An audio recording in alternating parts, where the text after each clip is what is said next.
বাস্তবতা খুব কঠিন জিনিসটা ভাই। কি সুন্দর ছিল আমার পরিবারটা, কি হাসি খুশি ছিলাম সবাই। হঠাৎ মা মারা গেলে, মার শোকে এখন বাবা মৃত্যুর পথে। এখন আমি তো পরিবারের বড় চাই, সব দায়িত্ব এখন আমার উপর। ছোট ভাইটা পড়াশোনা করতেছে, কিছুদিন পরে এসএসসি পরীক্ষা। এদিকে ছোট বোনটা দিন দিন বড় হইতেছে, এদিকে আবার অনেক টাকার কিস্তিও আছে। বুঝতেছি না কি করবো। বন্ধু, বাস্তবতার সময় অনেক কঠিন জিনিস রে।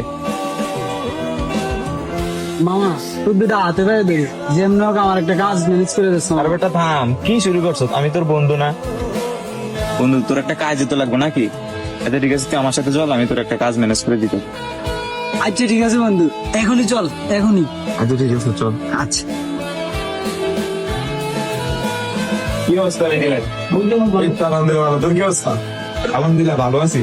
ভাই আপনি না বলছিলেন আপনার এখানে একটা ভালো লোক দরকার? এই যে নিয়ে আসছি আমার বন্ধু সিয়াম, অনেক ভালো একটা ছিল। আসসালামু আলাইকুম ভাই, কেমন আছেন? ওয়ালাইকুম আসসালাম। ভালো। তোমার কি অবস্থা? জি ভাই, আমি ভালো আছি। আচ্ছা, তুমি এর আগে কোথাও কাজ করছো?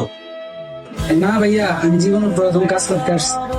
ভাই আমি আর আগে কাজ করি নাই তো কি হয়েছে? ভাই আমি আপনার এখানে ঠিক মতো কাজ করতে পারবো, একবার আইখা দেখেন।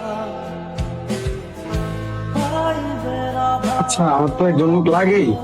তাইলে তুমি এখন থেকে আমার দোকানেই থাকো। ভাই তাইলে তো হইলই। তো ভাই টাকার ব্যাপারটা মাসে কত দিতে পারবেন? দেখ রিমন, এর আগে যে আমার দোকানে কাজ করতো ওর 9,000 টাকা করে দিতাম, আর ও তো নতুন। ও তো এখনো ব্যবসা সম্পর্কে ঠিকঠাক মতো কিছু বুঝে না। মেহেদি ভাই, 1 মিনিট একটু আসতে চান?